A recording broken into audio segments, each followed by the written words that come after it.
what's up? This is Elia Einhorn. Welcome to the Talkhouse Music Podcast. We're broadcasting today live from the flagship Sonos store here in semi-sunny Soho, NYC, 101 Green Street. This is a series we've been doing where it's, as usual on the podcast, artist on artist in long-form, unmoderated conversation. You might have caught one of our guests today, DJ Prince Paul, along with DJ Premier recently. You might have caught Kathleen Hanna from Bikini Kill. You might have caught Meredith Graves. We've had a lot of great artists come through here. Wow. You might have noticed Thurston Moore's cassette wall over here, Wayne. I didn't know that was his, but that's impressive, yeah. It is. Wow. Well, we have a couple amazing guests today, and I just want to introduce them very briefly before I leave the guys to chat.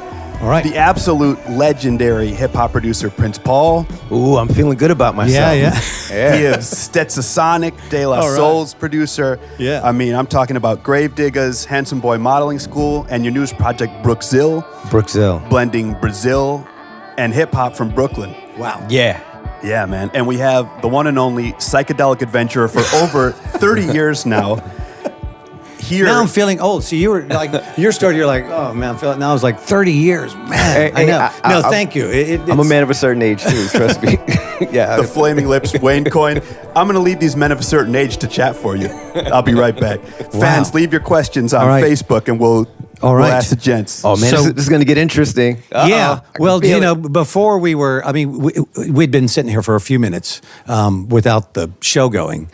And I just immediately jumped into asking about transmitting live on Mars. Which I feel like it's a game-changing, whatever that means in the world. It's like to hear that song on like a crazy popular record, like the first De La Soul record, and to be like, what is that track?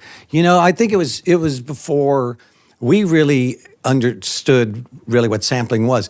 And, you know, back then we were just taking like little bits off of people's records and just recording them into our cassette 4-track and then putting them on our records. Yeah, and unfortunately, I had a big lawsuit behind that record as well. But you know, like after, like immediately when you did it, or it had been out for a while, and then it was probably out like a couple of months. But you know, the crazy thing is, having that lawsuit really didn't matter because I didn't make any money before that, so I didn't know what it was like to have money, let alone lose money. Was it money that you hadn't, that the record hadn't earned yet? Or was it? I mean, you know, because before then I was in a group called Stetsasonic, and you know, I was making, you know, lunch money. You know, because you do it for the love. And then later on, when I made this record, unbeknownst to all of us, it did really well, really fast. It did. Do you feel like if it hadn't done so well, the song would be out there and no one would care? Oh, of course. And did you get the feeling that they thought, hey, you're making all this money, we want ours, and you're like, we're not making all that much money, and they still want theirs? Is that how it went? I guess I wouldn't say just that, because at that point the record started selling and started charting really fast, and you know, getting a cult following. So it was, you know, so I'm sure the cha-ching effect, cha-ching, the money signs in the eyes, to the publishing company,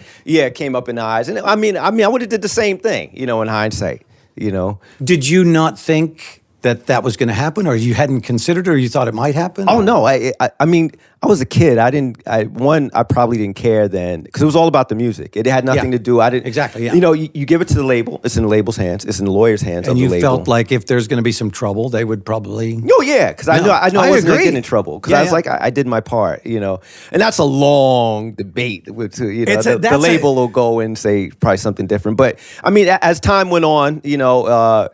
Things kind of worked itself out. You know? Did you change? I mean, we're talking about the Turtle song, right? Yeah. Did you change it at all, or was that just that's the way it is on the record, and then you loop it? Yeah, you just we just threw a beat underneath it, find low key points that we said, okay, you know, maybe the first 2 bars, maybe this part when the violins come in.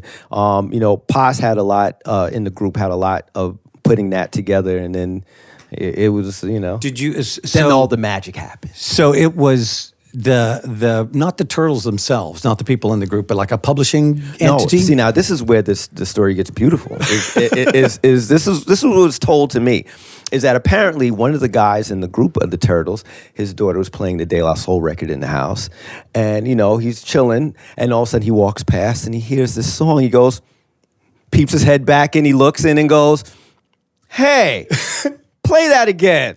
That's my song. Who made this record?" And that's how it all started. Like for the bad or for the good? Like he liked it or he didn't like it, or No, he thought of, that's my song. I want my money. oh, You know what I'm saying? It wasn't even more like, who recorded my record and what is that French crap, probably, I'm just guessing, on my song. right. You know, and that's For how me personally, if you took one of our songs and you did something like that, I would say, I think that's wicked, and I would just say, man, I think that's the coolest thing ever. And for me personally, I wouldn't have asked for anything. Wow. For me, I mean, because it's, you know, for me, when people talk about stealing music, you know, I always say, you know, it's not like if I stole your bicycle. Right. And what I mean is, if you have a bicycle and I take it, I have your bicycle and you don't. With music, that's a good way of looking at it. You are using his music, but his music is still there. Right. You know, it still exists. Nothing has changed about the way it was presented to the world before. And now, to some knowledgeable people, they may know, oh, you're repurposing or reimagining this thing. But for most people, like initially myself, I just thought it was a cool, imaginative, otherworldly track. Hey, I thought it was a cool, imaginative, worldly record, but you know, everything is perspective, as you know. Let me wait. Hold on. Before you go, let me ask a question, because I've been meaning to ask you this, because you've been making music forever, and I think one of there's many cool things is that you walk your own walk. Like you do you. You know, through there's a common thank you. There's a common theme through your records that you know it's you. Right. But the music changes and it's consistent. Like you're always consistent. Like how do you do that? Like I mean, is it like a thought every day? I'm going to start just making music, or you know, even writing lyrics. Right. Well, I mean, I think mostly. I'm lucky, you know, when anything we're talking about works. decades. We're not talking about I did it for a few months. Like that's difficult, and be very good at it. Well, I think there would be different versions of when someone says they're obsessed. Right. You know, half the people would say, yeah, that's horrible that you're so obsessed. And half of them would say, yeah, he's so wonderfully consumed by this thing. And so it's probably that. But I think it's mostly that the world has allowed me to be the singer of the Flaming Lips, even though I can't sing. You know what I mean? I'm just, I'm absolutely the first one to stand up and say, you know, I love Gladys Knight, I love Tom Jones, I love the Beatles, but I'm not a singer like that, you know? I'm like a singer like Anthony from the Red Hot Chili Peppers, or, you know, any of these dudes. It's still singing. I mean, look at Jimi Hendrix. You know, use that as you know, an example. we talk about Jimmy a lot, but it's like, you know, if people didn't like the way he sang, they wouldn't have liked him. Yeah, and if you didn't like the way he sang, you probably would have never considered his guitar playing. Everybody thinks he's this great guitar player. I think he's a great singer. Yeah, I mean, I love his music. Yeah, he's a great singer, even though most people talk about his guitar playing, which is otherworldly, you know. But since I can't really sing, you know, I think I'm always diving in and out of what's charming and what's horrible. And luckily I have Steven and Dave Fridman and people around me to say, that's charming, that other thing's horrible. We'll change that. And with as technology gets more, you know, technology is made, I think, just for me. It's like you know, now if I don't sing a note perfectly, which I never do really, but you know, they can start taking it and be like, you know, it's close enough, and with auto-tune and all these great tricks. You don't do that. You really do that? Absolutely. Yeah. So what did you do in the past before all the stupid Well, we'd do a lot of technology? takes and we'd blend them. I mean, there's a lot of tricks with delays and effects and doubling your voice and all that. Yeah, I mean, I would do absolutely anything. This is amazing to me. I didn't know that. I just thought that, you know, it's like, man, I'm sticking to whatever old school. Run the tape. I don't want Pro Tools. No, I have no ethos at all. I have no way. I mean, to me, if it works, I don't care how we get there. I mean, as long as no people are hurt, you know. And it's, you know, it's art, it's music, and if whatever the magic is. I mean, it's like we were just talking about with that track you were doing. It's like, who knows why it is making us happy? Who knows what it is? And so I'm the first to surrender to this chaotic stuff and say, well, if it's working, let's do that. And so I think it's probably, if I'm singing, you think, well, it must be the Flaming Lips, because no other group would want that. And stop it! But I think I'm very lucky. And we've been lucky enough that we've had enough success that it lets you keep going, but not the mega, like overwhelming success that if you're young and everything is like, it just throws you off course, So I think we've been lucky that we can just be like, we just like making records. And we've never been so successful that it would make sense to keep doing the same thing over and over. I mean, some groups, you think of like an Elton John or a Coldplay or somebody, it's like, do you want to be weird or you want to make $10 million a day? I'd be like, well, so I've been weird. 10 million a day would be great. I mean, there's just too great of a demand to make more of the same. That would be my feeling. Oh, and it's easy to kind of repeat the same formula and stuff over again. I don't know. We feel horrible when we've robbed ourselves of that special thing when we chase after something, even if we don't always get there. Only because we've done it, where we thought, well, this isn't that good, but maybe people will like it. And then neither one works. You don't like it, nobody likes it, and then you're stuck going, why do we do that, Well, I mean, just to backstep a little bit from what you said, just about creating, like lyrically, like you're all over the place, and I'll give you that. Like it's here, it's there. It's like from the bizarre to the like, wow, that's really profound. Well, thank you. To the profoundly bizarre, which is great. But that's a high compliment. No, for but sure. Yeah, okay, but what I'm saying is like, where do you reach from to get that? And and I go about consistency again to constantly go there. And then what does your band say? I mean, is it one of those situations like, Wayne is thinking of eggs. I'm writing a song of eggs. And they go, we're feeling eggs too. Or do you have to convince them? Or how does this go about? What's the synergy? Well, I think it hasn't always been this way, but, for a little while now, I think we allow the little weirdnesses that each other has. I was talking about the charming parts of my singing versus the stuff that's unpleasant.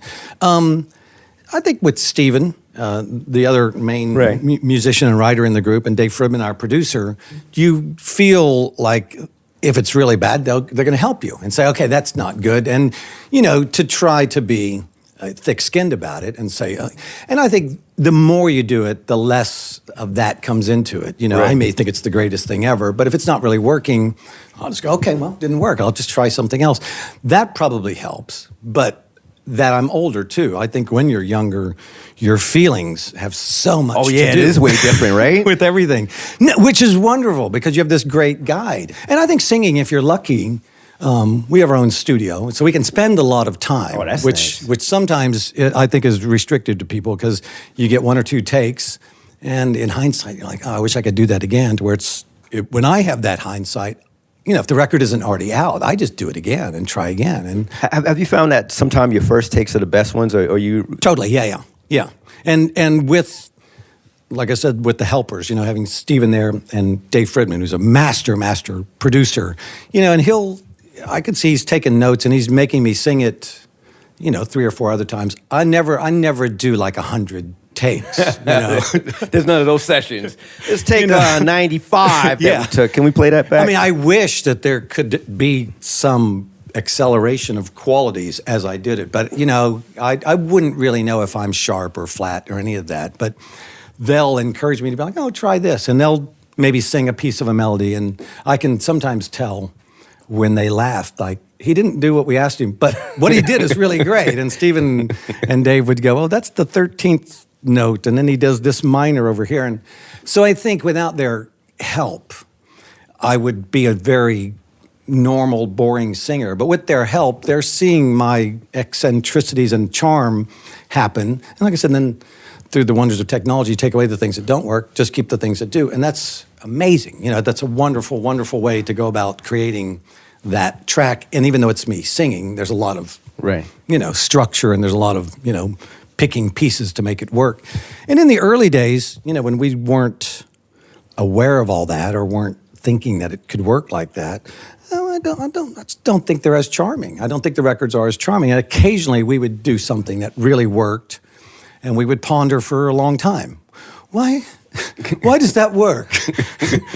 And why does the other things not work? And why do they like this track? And why do they not like that track? And so, but that's a struggle everybody has. So let me ask you this. It's like I'm listening to you, and a lot of it obviously it's because you're been around for a while, you recorded for a while, and you gain a certain amount of wisdom and knowledge. Yeah. Were you always like this? No, could we find like a 10-year-old Wayne going, when I think of toys, I'm thinking Well, I think I'm lucky that I was always annoyingly curious, like in that way I come in immediately like, hey man, how'd you do that? And when people are not like you, but when people are more guarded or whatever, that is quickly annoying. Like, hey, man, none of your business how I did that. That's, Really, that would happen to you? Like people would get like kind of like touchy with it? Yeah. Just a long, long time ago, there was a guy recorded by the name of Scraping Fetus Off the Wheel. Does anybody know that artist anyway? He did a very strange show. J.G. Thirlwell, he of Fetus. I knew I was in the right place Venture here, Brothers. Yeah. They did a show in Lawrence, Kansas, and he had a group with him called Einsters and Neubauten, which nobody had heard of, but we did. And we drove up there, and because the Flaming Lips had their very first album out, and we had played in Lawrence previous to this, the people who put on the show let me come backstage and just do whatever I wanted. There was only about 50 people there, but it was still a pretty, kind of a holy land of coolness back there, and I had been invited to come back there and hang out. And Jim is his name, Jim Thirlwell. Yeah. And I was familiar with a lot of the stuff that he was doing at the time, but I didn't know that much about his life or whatever. And he seemed, and I could be wrong, but he seemed, when I was watching him, he seemed to have a little bit of an Elvis fascination, And I said, man, why do you like Elvis so much? I just don't dig him. But I'm saying, how could you tell? What was he doing that was so Elvis-y? He kind of had the... if you see pictures of him, you'd see he's kind of got the snarl and whatever. Right. And I didn't think it was good or bad. It was just a curiosity. Right. And I remember asking him, what's the deal with that? And everybody around was like, dude, you're not allowed to ask Jesus why he wears a beard, But to my surprise, Jim himself was it was like you. He was like, oh, I know, man. It's just, I don't know. It's kind of goofy, and I don't know what to do, so I just act like I'm Elvis sometimes. And I thought, wow, that's cool. Yeah, and I thought, now that's a great answer, because you don't know what to do. I mean, if you knew what was cool, you'd just go and do it. But the minute you do it, you think, oh, what is this? Everything is contrived, and it's hard to be cool and to be honest. But I think no matter what you say, if it's true to you and it's honest, that is so much cooler than trying to be cool. Yeah, that's true. Because then you sound like everybody else, trying to do what everybody else does, and who knows what's cool, Yeah, that's true. You're definitely talking to the wrong person. You're talking to me. So let me. So being curious, I think, is always, from an artistic point of view, and this word artist sometimes annoys me because it gets thrown around like, if people are doing art, you should forgive no matter what they do. And I don't believe that. I think art is whatever you say it is, and there's great art and crappy art. And you know what? That's so true. Because I went to a museum one time and they had a toilet there, and it had like somebody's name above it. And I couldn't figure out like what the art was behind that, but based on your definition or your perception, it is. Or how much you know about their intentions or them or anything. True. It is. Life could have been in the toilet. There's a lot of. There's just a lot of unknowns about it. But so for me, I think that curiosity in the group and in the people that were attracted to the group, the people that wanted to work with us and stuff, I think even when we got signed to Warner Brothers in 1990, I asked the woman who signed us. She had signed Van Halen and Devo and Dire Straits, all these mega groups to Warner Brothers.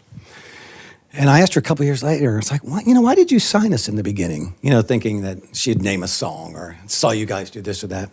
And she said, Wayne, I just really liked your teeth. and part of me was like, yes, because, and for her. Everybody's going to look at your teeth now. You can't help it. I'm like, all of a sudden I got focused on your teeth. But she was an eccentric person, and she had, luckily for me, really great weirdo tastes, and there probably wouldn't have been a logical, good reason to sign us, but she felt like she liked it enough to say, I'm going to let the company work with these guys, and it was wonderful. She absolutely changed our lives. We wouldn't be here right now if she didn't, at the time anyway, like my teeth. Yeah. Oh man, you're too modest, man. Like, I didn't listen to the demo, but I did see your teeth, and I was wondering if Well, it makes sense now. I mean, the longer that I know her and all that, I think she did really work with this great confidence of her intuition, saying this is what's important. I mean, who knows? I mean, who could ever guess? Have you ever played music for people? I know this happens to me, or even like the new album, Oxymelody, right? That's how you pronounce it. Exactly. You're like the first person that just said it. Yeah. Yeah. I mean, do you get people who come and listen to the song, or even like the title, and critics are good for this, and make up what they think it is and then stick by it? Oxymelody, because if you realize back when Wayne, was in high school, he had, and you go, that's not it. You got to be misinterpreted a lot because you say a lot of outlandish things. And I invite people's opinions. Like, I don't know. What do you think? And sometimes people. I mean, some have to be totally off base sometimes. Yeah, but I mean, I think you're cool with it. I mean, for me, I think music is at its best if it's kind of an abstraction that attaches itself to you. Right. And that way, the lyrics and all the stuff that's happening, you kind of feel like, oh man, I can relate to this. This is, they're speaking to me. And I think for me, that's music's most powerful element. And we don't always get lucky that we get to play with that. But when I make something that I think is really, really great, it should be kind of weird that you might think it's great. But if music is working in its right way, it's just abstract enough that it doesn't have an absolute meaning put to it.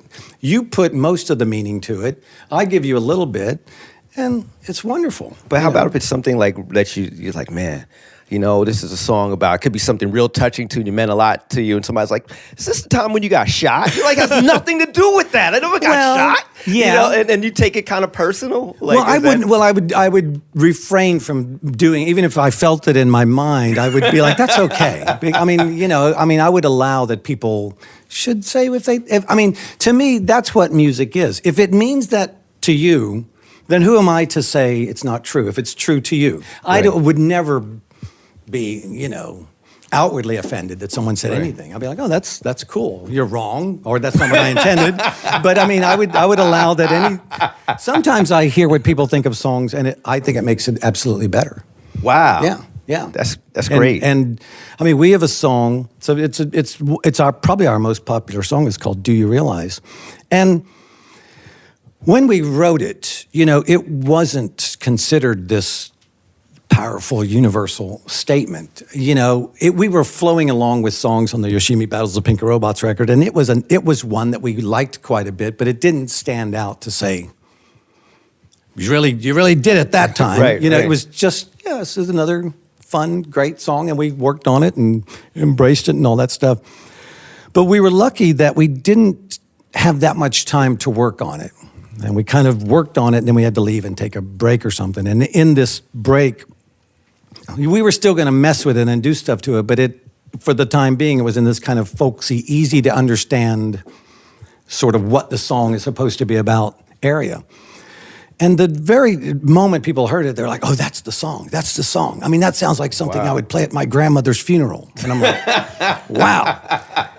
And I can tell you that if we had kept messing with it, if we didn't have this restriction of saying we're not satisfied with it, but people can hear it anyway, we probably would have not liked that it was so simple. Right. We probably would have made it more cosmic, like some of our stuff can be. And it wouldn't have maybe penetrated that type of, for you to think that. And so I'm very lucky that this thing that we didn't have a lot of great intention for, it was a fun song, we were working on it, we embraced it or whatever, but now it has really become this very meaningful, great, every songwriter in the world would love nothing more for someone to come up and say, we used your song at the birth of my daughter last week. Not the death of the grandma. And then the death of every show we play, there would be at least a couple of those. Births, deaths, horrible things, beautiful things. But somewhere in this song, for them anyway, it has all that kind of optimism mixed with that. And I don't think you could do that on purpose. I think that is beautiful. Yeah. It just has to happen. Because there's so much music that comes out that means nothing to nobody. You know what I'm saying? So even if it's at a death, I always say it like this, at least for myself. Hey, if you passionately hate it or love it, at least I made some type of impact. Well, if you just go agree. like, next, I don't, then it I don't means- care is like the worst. Oh, it's the worst. It's the enemy. Yeah, it is. But for me, I'm lucky that having a collaborator like Steven, who has really an insane level of musicianship. Right. He's just one of these master musicians. I feel like he could play with Miles Davis if Miles Davis was still alive. He's of that caliber. And he's very drawn to these sort of sad, melancholy melodies. And so I think what happens is I hear his melodies and they immediately kind of affect me, and it makes me want to sing something to it, which would be out of my range. I mean, I couldn't come up with all the music and the melodies and then sing them, but his melodies, it's a little bit like when someone else scratches your head. I can easily scratch my head, works. Right. But when someone else scratches your head, man, it feels a lot better. Do you know what I mean? Yeah, it's nice when somebody else does a lot of stuff to you. It kind of works. Well, I wanted to keep the show watchable for the teenagers out there. Hey, I'm talking about I'm music. just saying, so I think his melodies and the way he writes affects me like that other hand. And I just feel it with a lot more, intensity. And it allows me to sing these things. It could be considered cornball, but with the power of the melody sort of overwhelming you, I think I get to say some really cool things behind that. Lyrics are really cool, and that's how I got put onto you, because it's always this. These are my friends. Yo, this dude is real weird. You'd like this. Yo, Flavor Lips, this is really wild. You like this. I always get that. For some reason, my personality fits that. That's so. cool. So as the universe would have it and willed us together, we are here, and I finally get to meet you, which is great. We're going to know each other forever from now. I'm going to send you pictures at 3 o'clock in the morning of what I'm doing. We're going to have fun. That's a little too intimate. Well, it'll be boring, but I'll still send it. Well, guys, we got a few watchers, some listeners tuning in and dropping some questions. So this goes out to... Cool. This is from in the crowd. Oh, cool. We have Ian Williams of Battles. Oh, cool. Yeah. You a Battles fan, Wayne?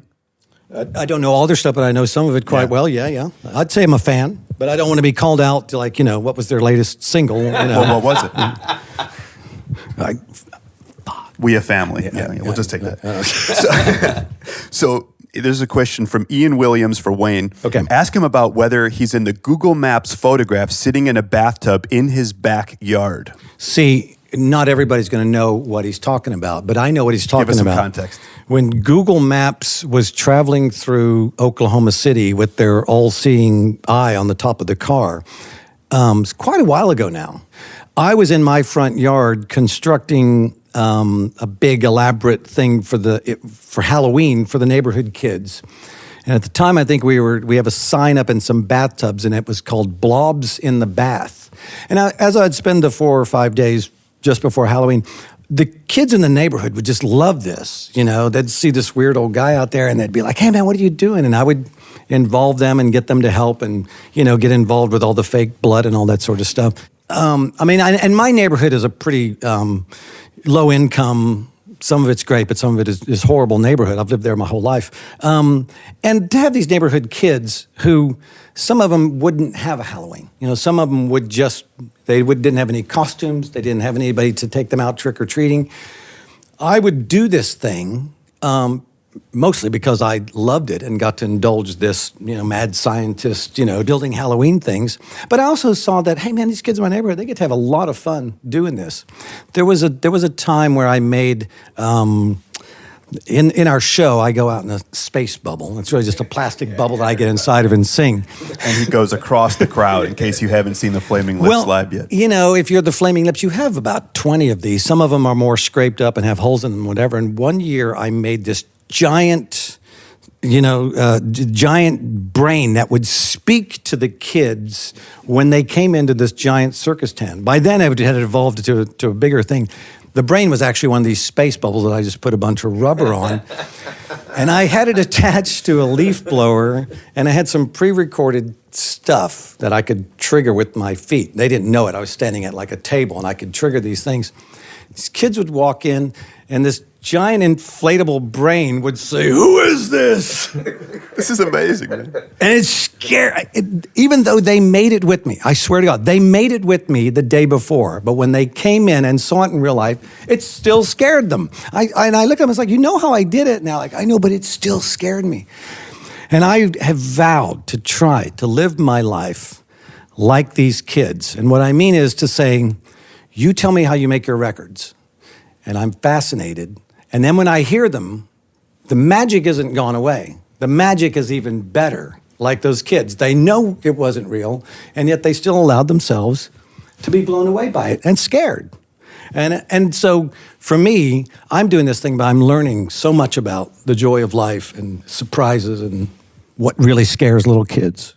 And while this was happening, Google Maps vehicle came by. Is that that's right, yeah. But see, I wasn't aware of it at the time. I was just out in my yard. So anybody that sees that, they're like, why? And this is the yard where you shot Christmas on Mars. You have a lot of projects going on in this I yard. do, yeah. I mean, I'm lucky. I have a great, big, weird area. And since nobody cares about what I'm doing, I can mostly just do whatever I want, as long as nobody gets hurt. We said that earlier. That's right. So There's evidently, limits. you were taking a bath on this particular day. Yeah, and so they were driving by.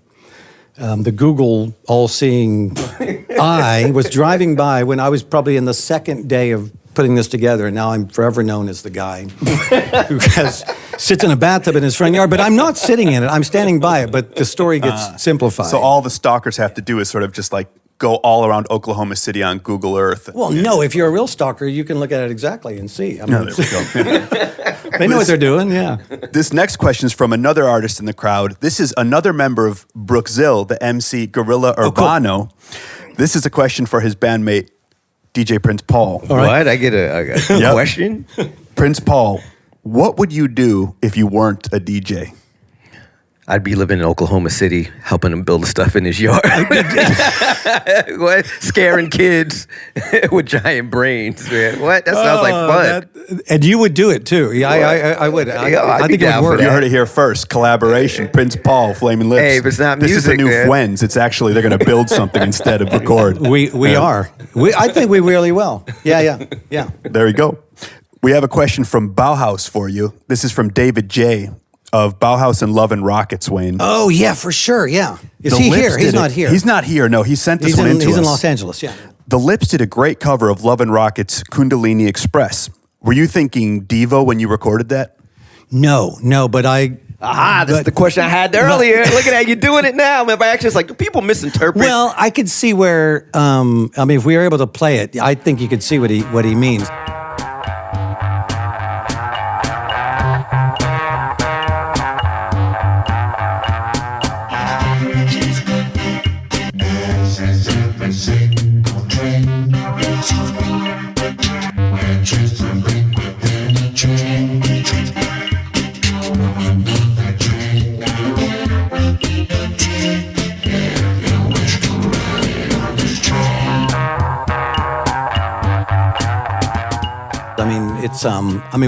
We absolutely loved that song. We never got to see Love and Rockets do it when they were around. They weren't around for that long, and they made some really cool records.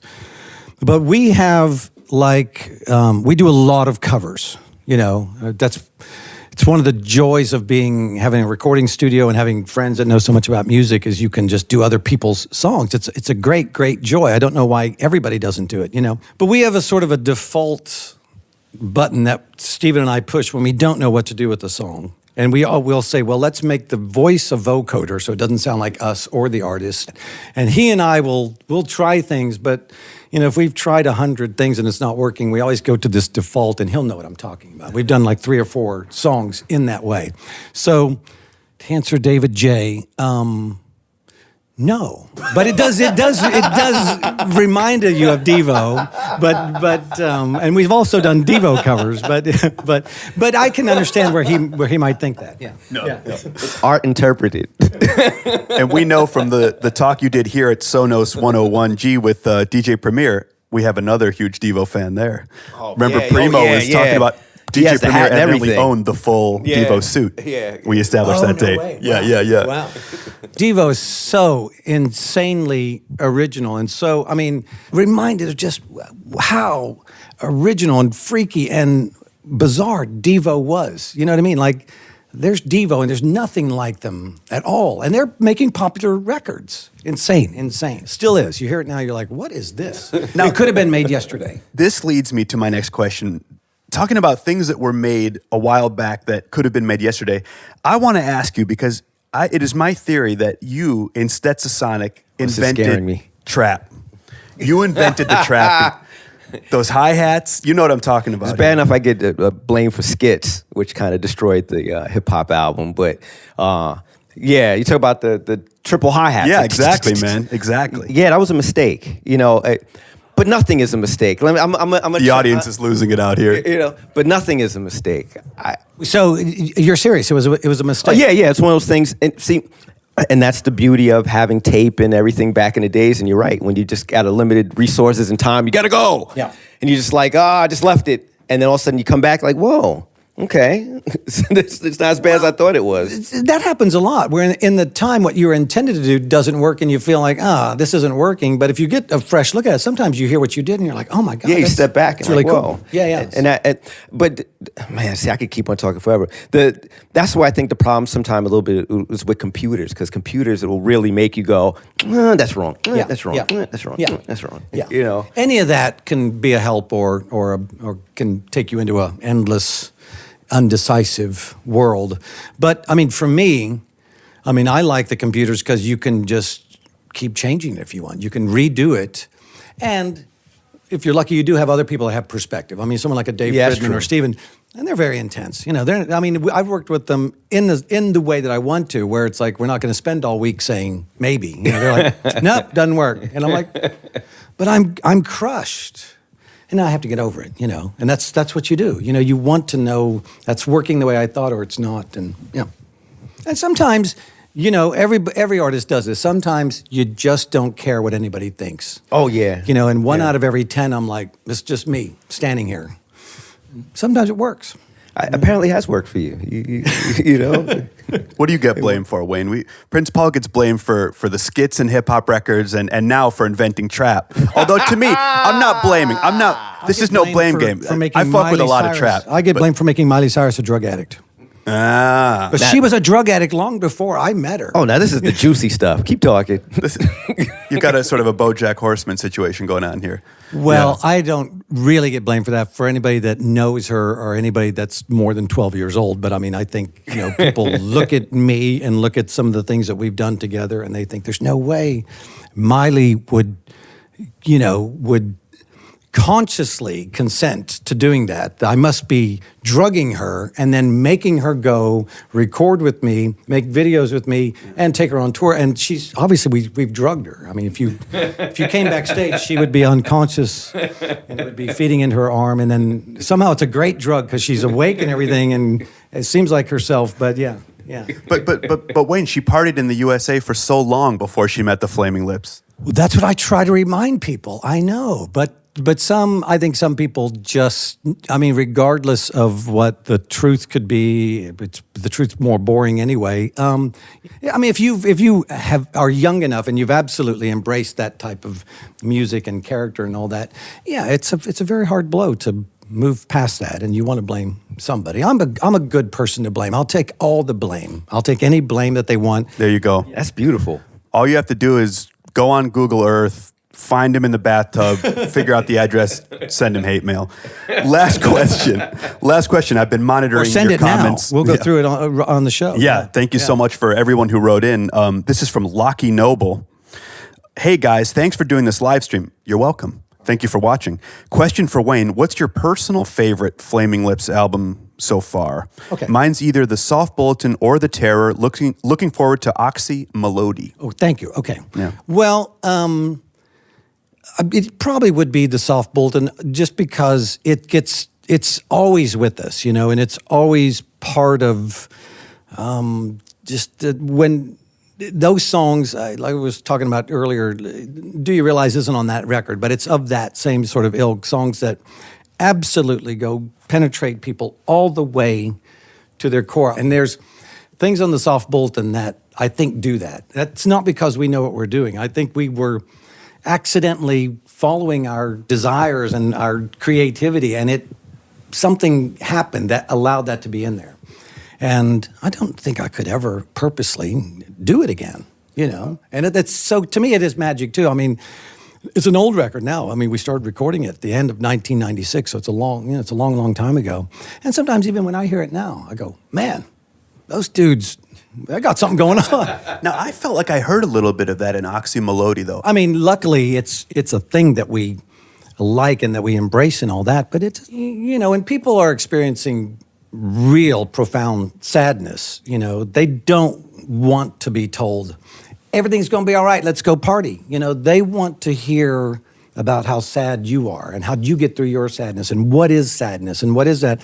And I think the Soft Bulletin magically does that. You know, it really. That's true. And well, so I think we're very lucky to be the human beings that get to stand here and say, yeah, well, I sang on that record for sure. You know. There you go, Lockie.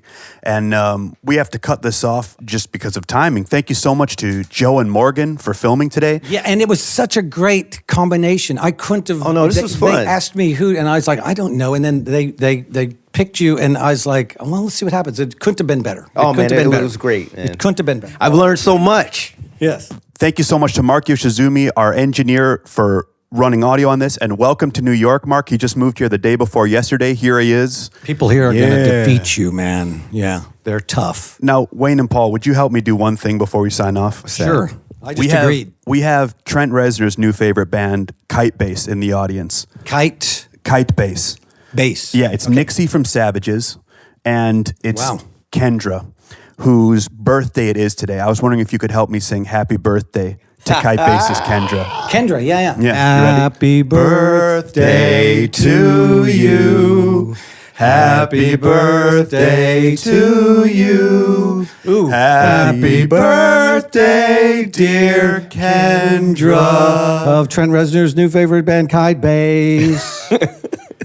Happy birthday to you. Wow, he went all barbershop quartet on us there, yeah. Thank you so much, everyone, for watching. Check out Tommy Stinson of The Replacements in conversation with Wayne Kramer of the MC5 this week on the Talkhouse. Peace. Wow, that was our auto-tune. Hey, that was great.